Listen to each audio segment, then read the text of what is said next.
और आज गंगोत्री धाम में काफ़ी दिनों बाद जहाज़ यहाँ आता हुआ हेलीकॉप्टर चेक कर रहा, शायद परसों जो यात्रा खुलनी 19 तारीख को, उसको लेकर के जो नया बना हुआ है हेलीपैड। और एक सेमवाल जी हैं, गंगोत्री में रहते हैं, गंगोत्री के ही आप पंडित हैं।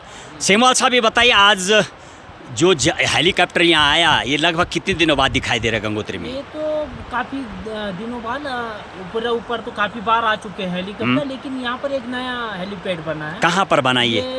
गंगोत्री से 2 किलोमीटर नीचे है। अच्छा, ये उसके लिए बना, गंगोत्री धाम के लिए? गंगोत्री धाम के लिए। जो हर्षिल वाला तो बह गया, जो हेलीपैड था। योजना है चारों धाम में प्रत्येक मंदिर तक हेली जाए। तो ये पहली बार जब से वो हेलीपैड बने पहली बार है। और आज पहले दिन गंगोत्री धाम की मैं बात करूं तो गंगोत्री धाम में पहली बार आज जो नया हेलीपैड बना है उस पर आज हेलीकॉप्टर आया है। शायद ये ट्रायल भी इसको माना जा रहा है। परसों 19 तारीख जो कपाट खुलने, शायद जो भी यहाँ पर सचिव और मुख्यमंत्री का दौरा रहेगा तो शायद वो भी और यात्रियों को लेकर के भी एक ये आज जो ट्रायल किया जा रहा है। तो आपका क्या मानना है, क्या इस तरीके से यात्रा सेवाएं होंगी तो क्या उसका फ़ायदा मिलने वाला है यहाँ पर यात्रा को?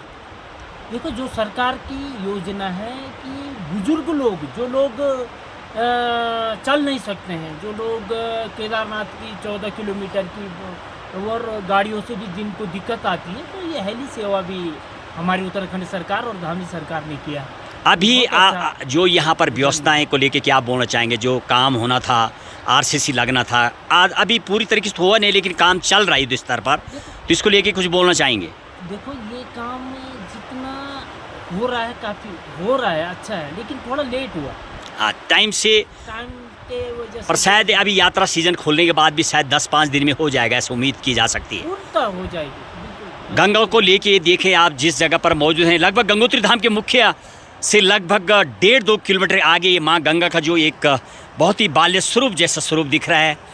और ये आरबीएम जो है यहाँ नदी में पड़ा हुआ, क्या आप समझते हैं यदि ये आरबीएम हटाया जाए और माँ गंगा के लिए एक सुदृढ़ व्यवस्था की जाए तो दोनों तरफ जो नुकसान होता है वो बच सकता है? तो इसको लेके कुछ बोलना चाहेंगे? इसमें जो गंगोत्री से लेकर और 2 किलोमीटर ऊपर तक है आरबीएम, अगर इसकी दोनों तरफ दीवारें लगे और सेफ्टी वाल दिया जाए, और इससे क्या हो जाएगा कि एक तो पाथवे भी बन जाएगा, लोग गंगा जी का दर्शन कर सकते हैं। यहाँ ये गंगा बाग था सामने, वो गंगा बाग भी खत्म हो गया। पिछले साल क्या गंगा बाग था? बहुत ज़्यादा जो माँ गंगा का बाढ़ आई थी उसको लेके वो आप यहीं थे उस दिनों? क्या हम उस दिन वो दृश्य को थोड़ा बताइए, कैसे रहा वो दृश्य? ये तो हर साल होता रहता है। अच्छा, इस साल ज़्यादा हुआ था?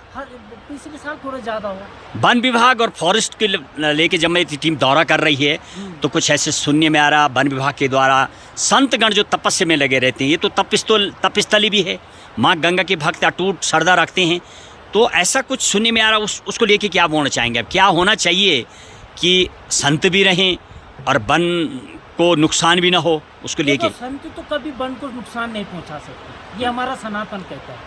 वन को नुकसान नहीं पहुंचाते, और संत के बिना गंगा का जो ये तपस्थली, ये भोग स्थली नहीं, ये तपस्थली है।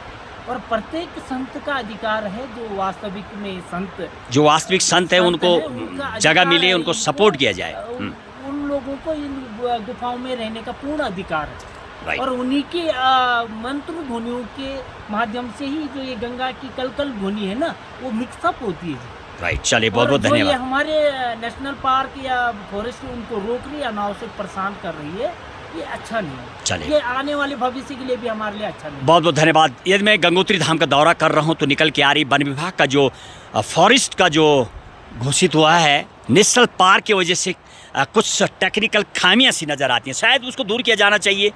शायद ये भी सोचने का विषय, हजारों सालों से तली रही है, तपोवन ऋषि मुनि तपस्या करते हैं, हालांकि उनके समाज से कोई लेने देने नहीं होता, तो उनको बराबर सहयोग मिलना चाहिए ताकि वो अपनी जो उनकी श्रद्धा और अपनी जो भक्ति होती है वो बनी रहे। और देखिए गंगोत्री धाम से सीधे ग्राउंड जीरो की कवरेज।